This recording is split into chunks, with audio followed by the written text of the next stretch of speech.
Spot live തുടരുന്നു. Janaki versus state of കേരളയുടെ പ്രദർശനാനുമതി നിഷേധിച്ച സംഭവത്തിൽ സെൻസർ ബോർഡിനോട് വിശദീകരണം തേടി ഹൈക്കോടതി.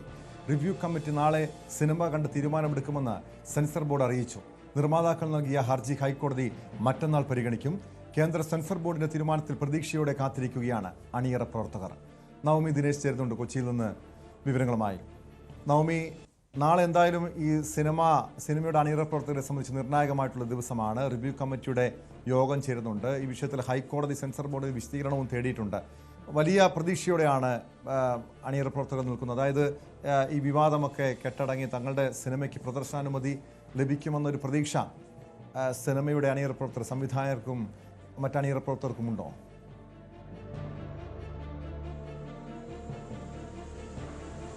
എന്തായാലും വെള്ളിയാഴ്ച ചിത്രം തിയേറ്ററുകളിൽ എത്തില്ല എന്നത് ഉറപ്പായി കഴിഞ്ഞു. ഇനി നാളത്തെ ദിവസമാണ് സിനിമയുടെ അണിയറ പ്രവർത്തകരെ സംബന്ധിച്ച് ഏറെ നിർണായകമായിട്ടുള്ളത്. നാളെയാണ് മുംബൈയിൽ ഈ സെൻസർ ബോർഡ് പ്രിവ്യൂ ഷോ കാണുന്നത്. ആ ഷോ കണ്ടതിന് ശേഷമായിരിക്കും ഇതിന്റെ പ്രദർശനാനുമതി നൽകണമോ വേണ്ടയോ എന്നതിലൊരു തീരുമാനമുണ്ടാകുക. ഇതിനുശേഷം ഈ ഹർജി പരിഗണിക്കാമെന്നാണ് കോടതി വ്യക്തമാക്കിയിരിക്കുന്നത്. അതോടൊപ്പം ഈ സെൻസർ ബോർഡിനോട് എന്താണ് സംഭവിച്ചതെന്ന്, അല്ലെങ്കിൽ എന്താണ് ഇതിന് പ്രദർശനാനുമതി നൽകാത്തതിന്റെ കാരണം കാണിക്കുവാനും ബോധ്യപ്പെടുത്തുവാനും ഹൈക്കോടതി ആവശ്യപ്പെട്ടിട്ടുണ്ട്. അതിന്റെ അടിസ്ഥാനത്തിൽ നാളെ വൈകിട്ടോടുകൂടി ഇതിന്റെ ഷോ കഴിഞ്ഞതിന് ശേഷം അവർ അന്തിമ തീരുമാനം ഈ സിനിമ അണിയറ പ്രവർത്തകരെ അറിയിക്കുമെന്നാണ് നമുക്ക് അറിയാൻ സാധിക്കുന്നത്. എന്തായാലും വലിയ പ്രതീക്ഷയോടെയാണ് അണിയറ പ്രവർത്തകർ കാത്തിരിക്കുന്നത്.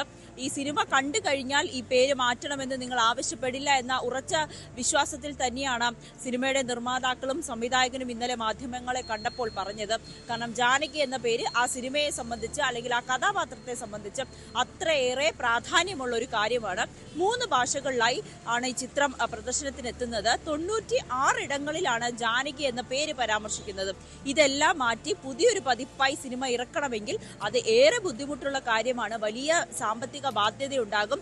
ഒരു രീതിയിൽ തന്നെ, അതായത് ഈ സിനിമയുടെ പ്രൊമോഷന്റെ ഭാഗമായി ഇതിന്റെ പോസ്റ്ററുകൾ, അങ്ങനെ വലിയ രീതിയിൽ തന്നെ ഈ സിനിമ വലിയൊരു സാമ്പത്തിക നഷ്ടം ഇതിനോടകം തന്നെ ഈ സിനിമയ്ക്ക് എത്തിയിട്ടുണ്ട്.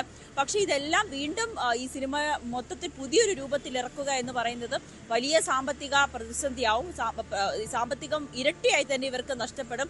അത് അനുവദിക്കരുത് എന്നൊരു കാര്യം കൂടിയാണ് ഈ അണിയറ പ്രവർത്തകർ മുന്നോട്ട് വെക്കുന്നത്. എന്തായാലും ഈ സംവിധായകൻ അല്പസമയം മുമ്പ് ഇട്ട ഫേസ്ബുക്ക് പോസ്റ്റിൽ വ്യക്തമാക്കുന്നത്, ഇങ്ങനെ ആവിഷ്കാര സ്വാതന്ത്ര്യത്തിന് മേൽ കടന്നു കയറാൻ ഇത് താലിബാൻ അല്ലല്ലോ ഇവിടെ ഭരിക്കുന്നത് എന്ന തരത്തിലുള്ള കേന്ദ്രത്തെ അല്ലെങ്കിൽ സെൻസർ ബോർഡിനെ രൂക്ഷമായി വിമർശിച്ചുകൊണ്ടുള്ള ഒരു ഫേസ്ബുക്ക് പോസ്റ്റ് കൂടി അല്പസമയം മുൻപ് ഒരു കേന്ദ്രമന്ത്രി, ഒരു ജനപ്രതിനിധി നായകനായിട്ടുള്ള ഒരു സിനിമയ്ക്കാണ് ഈ ഒരു അവസ്ഥ വന്നിരിക്കുന്നത്. അവിടെ പരസ്യമായ നിലപാട് വ്യക്തമാക്കി സംവിധായകൻ പ്രവീൺ നാരായണൻ ഫേസ്ബുക്കിലൂടെ രംഗത്തെത്തിയിട്ടുമുണ്ട്. ദൈവങ്ങളുടെ പേര് സിനിമയ്ക്ക് കൊടുക്കരുതെന്ന് പറയാൻ. ഇവിടെ ഭരിക്കുന്നത് താലിബാൻ അല്ലല്ലോ. ദൈവങ്ങളുടെ പേര് ഒഴിവാക്കിയാൽ ഹിന്ദുവിന് പിന്നെ എന്ത് പേരാണുള്ളത്? ജനാധിപത്യ വിരുദ്ധമായ ഫാസിസ്റ്റ് നിലപാടാണിത് എന്ന രൂക്ഷമായ വിമർശനം തന്നെ സംവിധായകൻ ഉന്നയിക്കുന്നുണ്ട്. ഇവിടെ എന്തുകൊണ്ടാണ് ഈ വിഷയത്തിൽ സുരേഷ് ഗോപി ഈ വിഷയത്തിൽ വ്യക്തമായൊരു നിലപാട് വ്യക്തമാക്കിയിട്ടില്ല?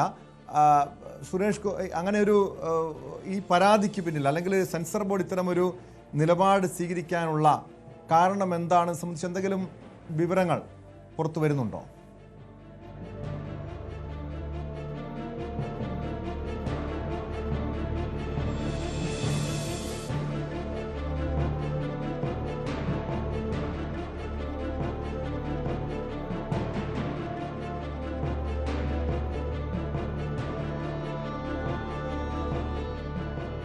നവമി ദിനേശ് നേരത്തെ സൂചിപ്പിച്ചതുപോലെ ഈ സിനിമയുടെ സംവിധായകൻ പ്രവീൺ നാരായണൻ ഫേസ്ബുക്കിൽ അല്പസമയം മുമ്പ് കുറിച്ചൊരു പോസ്റ്റാണിത്. അതായത് ദൈവങ്ങളുടെ പേര് സിനിമയ്ക്ക് കൊടുക്കരുതെന്ന് പറയാൻ ഭരിക്കുന്നത് താലിബാൻ അല്ലല്ലോ എന്നാണ് അദ്ദേഹം ചൂണ്ടിക്കാണിച്ചിരിക്കുന്നത്.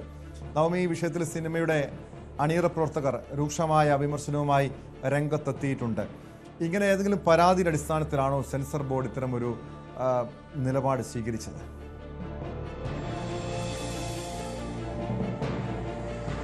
ആദ്യ ആദ്യത്തെ കാര്യം, സെൻസർ ബോർഡ് ഈ ചിത്രം കണ്ടിട്ടില്ല എന്നുള്ളതാണ് അണിയറ പ്രവർത്തകർ പറയുന്നത്. ജാനകി എന്ന പേര് അത് മാത്രമേ അവർക്ക് മുന്നിലുള്ളൂ. Janaki versus state of Kerala എന്ന പേര് മാത്രമേ ഉള്ളൂ. അതിലാണ് ജാനകി എന്ന പേര് ഒഴിവാക്കണമെന്ന നിർദ്ദേശം നൽകിയത്. ഒപ്പം ഈ സിനിമയിൽ ഈ പേര് പരാമർശിക്കുന്നുണ്ടെങ്കിൽ അതും ഒഴിവാക്കണമെന്ന നിർദ്ദേശം മാത്രമാണ് ഈ സിനിമയുടെ അണിയറ പ്രവർത്തകർക്ക് നൽകിയിട്ടുള്ളത്. അത് വാക്കാൽ മാത്രമാണ് പറഞ്ഞിരിക്കുന്നത്, രേഖാമൂലം അത് അറിയിച്ചിട്ടില്ല. എന്തുകൊണ്ടാണെന്നുള്ളൊരു വിശദീകരണം ഇത് പിന്നീട് ഈ സെൻസർ ബോർഡിലെ അംഗങ്ങളുമായി ബന്ധപ്പെടുമ്പോഴാണ് അണിയറ പ്രവർത്തകർക്ക് മനസ്സിലാകുന്നത്. ജാനകി എന്നത് ഹൈന്ദവ ദൈവമായിട്ടുള്ള സീതയുടെ മറ്റൊരു പേരാണ്. അങ്ങനെ ഒരു പേര് സിനിമയ്ക്ക് കൊടുക്കാൻ കഴിയില്ല എന്ന ഒരു വിശദീകരണമാണ് അവർ നൽകുന്നത്. ഇത് ഒരു രീതിയിലും ഉൾക്കൊള്ളാൻ കഴിയില്ല. അങ്ങനെയാണെങ്കിൽ മലയാള സിനിമയിൽ ഇപ്പോൾ മറ്റ് ദൈവങ്ങളുടെ പേരിലുള്ള സിനിമകൾ ഇറങ്ങുകയോ അല്ലെങ്കിൽ ദൈവങ്ങളുടെ പേരുള്ള സംവിധായകരുണ്ടെങ്കിലോ അവരുടെ ഒക്കെ പേര് ഇതിൽ നിന്നും ഒഴിവാക്കണമെന്ന് പറയുന്നത് അത് വലിയ ഒരു ആവിഷ്കാര സ്വാതന്ത്ര്യത്തിന്മേലുള്ള കടന്നുകയറ്റമാണ്. അതിനപ്പുറത്തേക്ക് ഒരിക്കലും നമുക്ക് ഉൾക്കൊള്ളാൻ കഴിയാത്തൊരു മറുപടിയാണ്, അല്ലെങ്കിൽ ഒരു രീതിയാണ് ഈ സെൻസർ ബോർഡിന്റെ ഭാഗത്തു നിന്നും ഉണ്ടാകുന്നത്. അതുകൊണ്ട് അത്തരത്തിലുള്ളൊരു നടപടികളിലേക്ക് കടക്കാൻ തയ്യാറല്ല എന്ന് തന്നെയാണ് നിർമ്മാതാക്കൾ പറയുന്നത്. സിനിമയിൽ യാതൊരുവിധ മാറ്റവും വരുത്തുവാൻ അവർ ഉദ്ദേശിക്കുന്നതുമില്ല. ഇതിനു മുൻപ് തന്നെ മറ്റൊരു പത്മകുമാർ എന്ന് പറയുന്ന ഒരു സംവിധായകനും സമാനമായിട്ടുള്ള അനുഭവം ഉണ്ടായി.